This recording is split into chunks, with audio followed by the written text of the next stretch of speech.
Hey everyone, and welcome to lesson 12 of our beginner guitar course. And today we're talking about fingerpicking.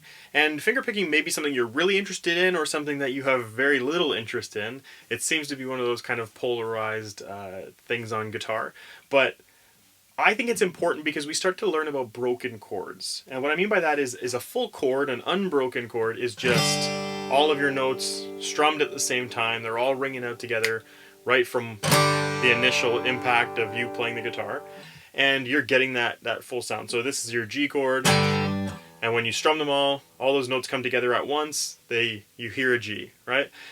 When you have a broken chord, you're playing through individual notes.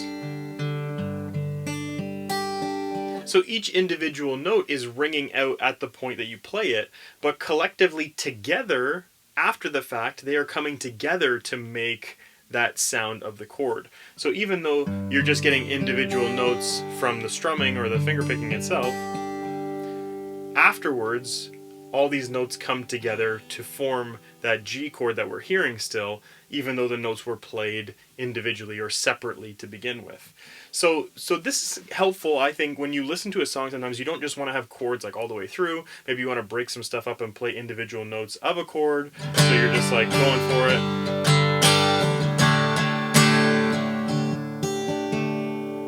And even though you started by strumming that D chord and then you're finger picking a little bit through the notes, it just changes up a little bit of that feel. So it's not just like consistent strumming all the way through. It just adds a bit of a different flavor throughout your actual playing. So I think that's good to have just as, again, something in your pocket that you can call on when you need to. And in talking about this today, hopefully we get a good handle on it, whether, again, you really are interested in fingerpicking or not. So the first thing that we should talk about is just developing our fingers for it, right? We can strum through or pick through each individual string, so this is a good exercise for us. I lay my 4 strings starting from the actual high E string and rest one finger on each string, one after another, and then I rest my thumb on my low E string. And then you're just playing through. So thumb all the way to the pinky. You can hold any chord you want, doesn't matter, you can even leave it open. But that's just going to help you get that initial separation of your fingers that are maybe used to just holding a pick and strumming through. So that's going to help sort of develop that capability in your fingers to be able to finger pick. Now there's probably a lot of different songs that you've heard that are not that hard to play but sound more interesting or more difficult because of finger picking. So for instance, let's just take our G chord again. You can have a song that's just strumming through that G, which doesn't sound that difficult to anyone listening, but if you were to play that through and just strum it through with what we just did,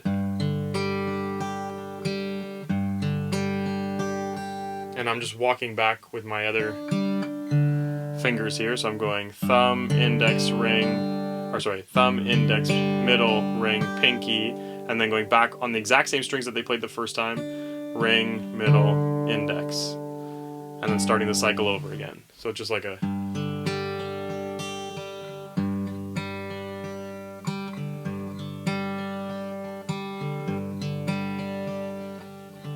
And that's it. Like, it sounds more interesting, it sounds a lot more complicated, even though you're holding on the same chord and all you're doing is walking your fingers in order to finger pick that portion. And for people who aren't guitar players, that sounds really difficult. Like, it sounds a lot more difficult than it is. So it's a good thing just to have as far as being able to play that, because it adds to your capability as a guitar player.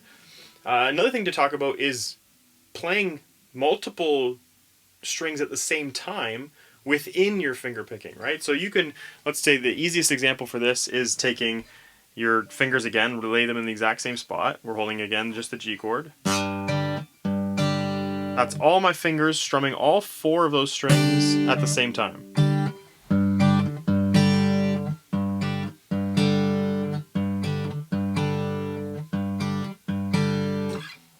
It already sounds more interesting than just strumming that through.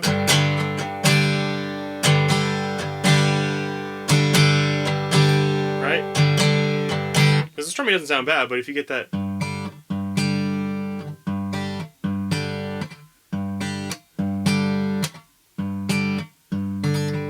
it just gives that more interest to what you're playing. It does help the sound of what you're playing draw people in a little bit more. And again, it's not a hard technique. You're moving all your fingers together for those 4 strings, so you're just going thumb and then the rest of your fingers all together. And especially if you're playing guitar just on your own and you don't have any other instruments with you, this helps add a lot to just filling that sound out with guitar, to making it sound like there's something more going on than just that strumming.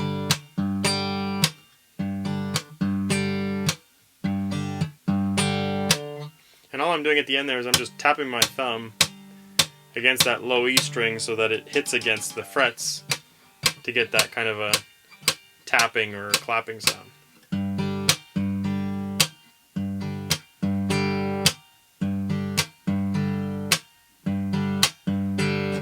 Right? It just adds something more to guitar than just your typical strumming.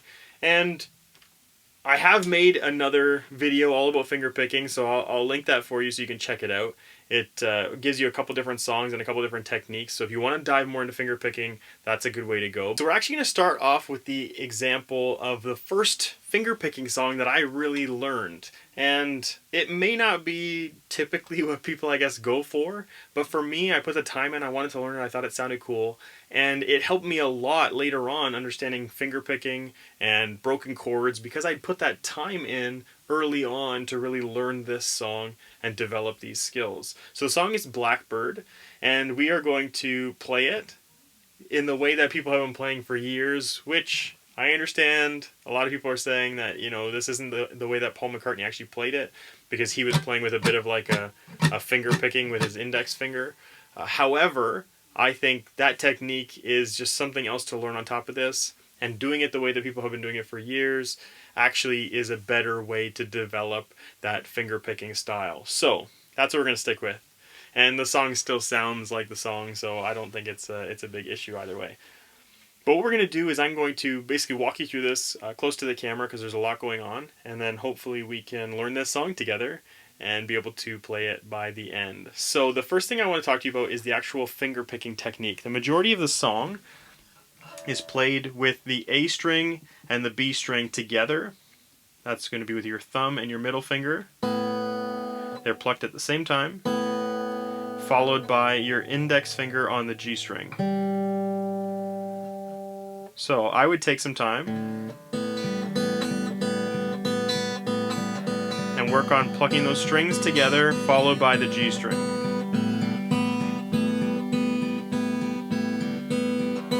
And just keep working on that until it feels smooth, until you feel like you have a lot of control and it's a lot more comfortable for you to be able to do. You should be able to do it at about this speed, so take some time into getting it to this point. And once you've got that, I think we'll be ready to jump into the song.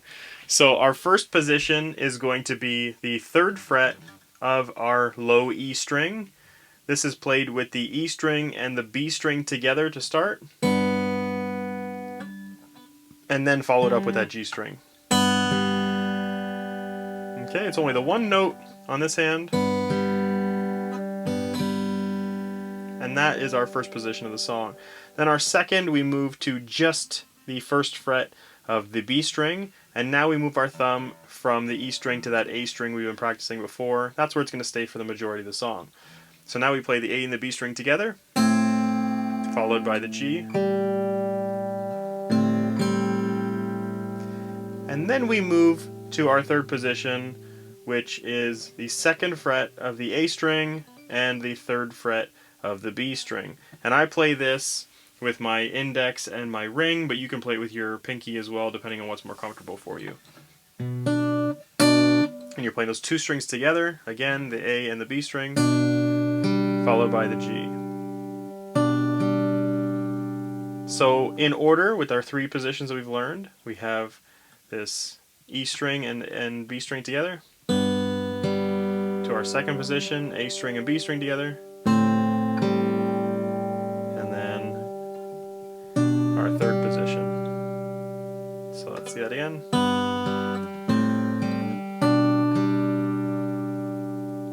Okay?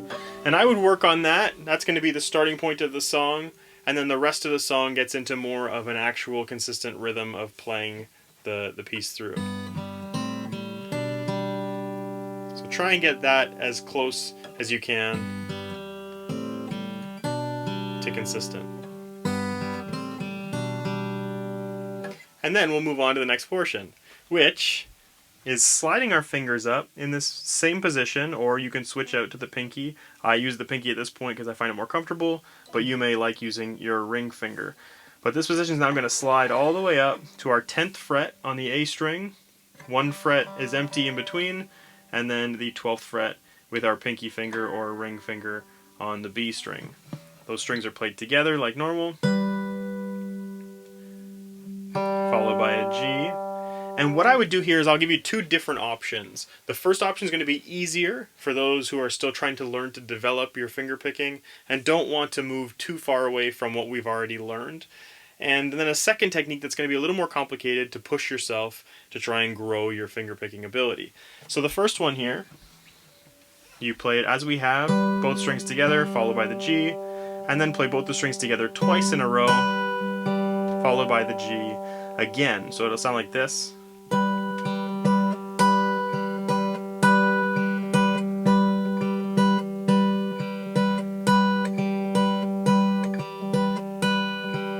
Okay, that is option one. That's the easier of the two because we're sticking to that same technique that we've already learned. We're just doubling up the two strings together. The other way to play this, which sounds more like the song, and the way that, again, people have been playing it for years, is we're going to play those two strings together, followed by the G, and then we're actually going to break up playing these strings individually. So we have the B note after, followed by the A string, and then the G string after that. Sorry, not the G string after that, and then together. So it's together, G string, B string, A string, together. And it sounds like this in real time.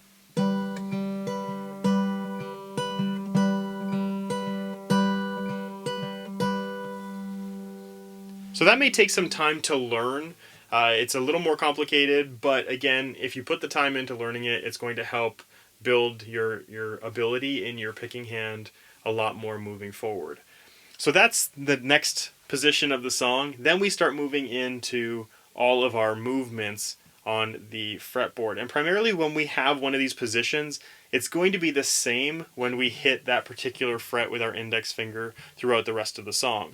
So our third fret, if there's a fret in between, usually when we go to the third fret, that's going to remain the same. Same thing with our 5th fret, our 7th fret, and our 9th fret. But this portion of the song goes space in between the first position, no space in between the second, space in between the third, no space in between the fourth. And you'll see what I mean by that.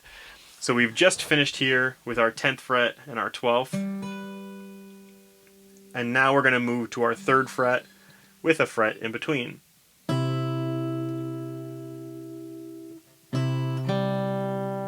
Up to our 7th with no fret in between. So you can see that we've got 7th fret and 8th fret. To our 5th with a fret in between. To our 9th with no fret in between. So that portion after the 10th fret is 3, 7, 5, 9, fret in between, no fret in between, fret in between, no fret in between. Okay, so let's see that up close. We just finished this portion here.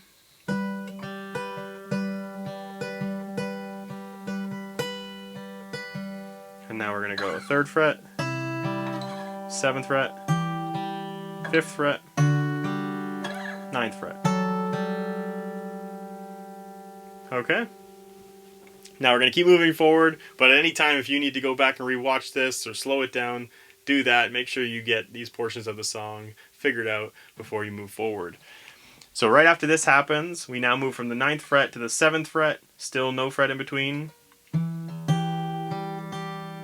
Okay? And that changes a little bit with the strumming pattern if you want to do that.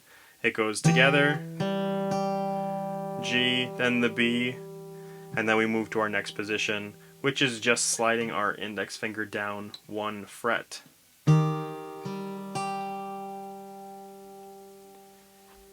Okay? And then we have this position here, our fifth again.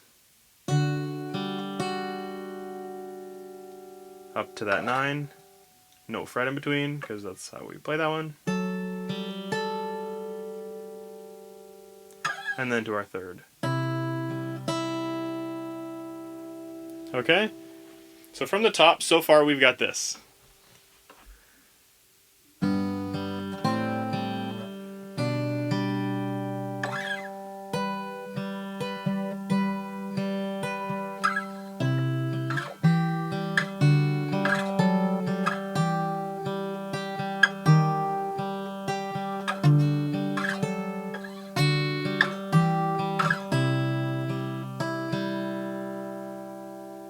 Okay?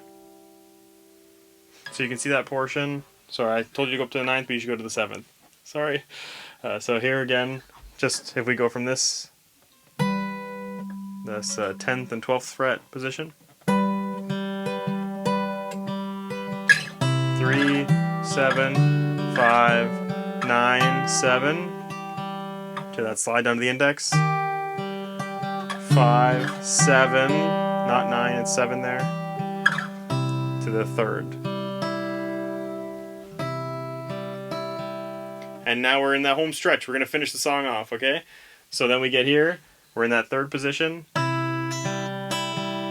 And we're now, instead of sliding the index like we did on that 7th fret, we're going to slide our pinky down 1 fret after this.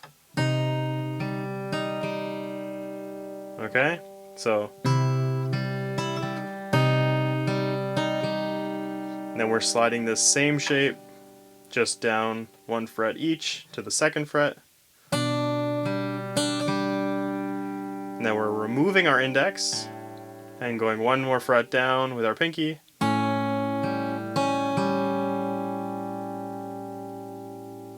Back to this position where we're just holding down our 1st fret of the B string.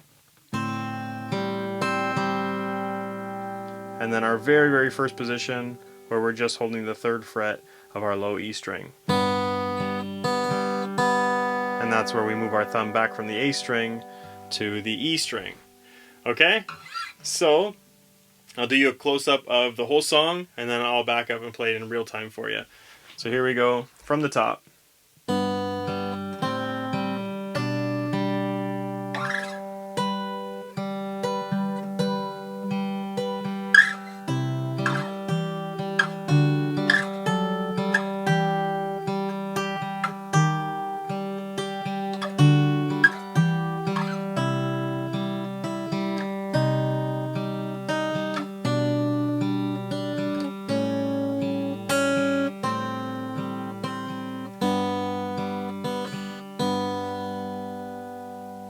So here's the whole song all together.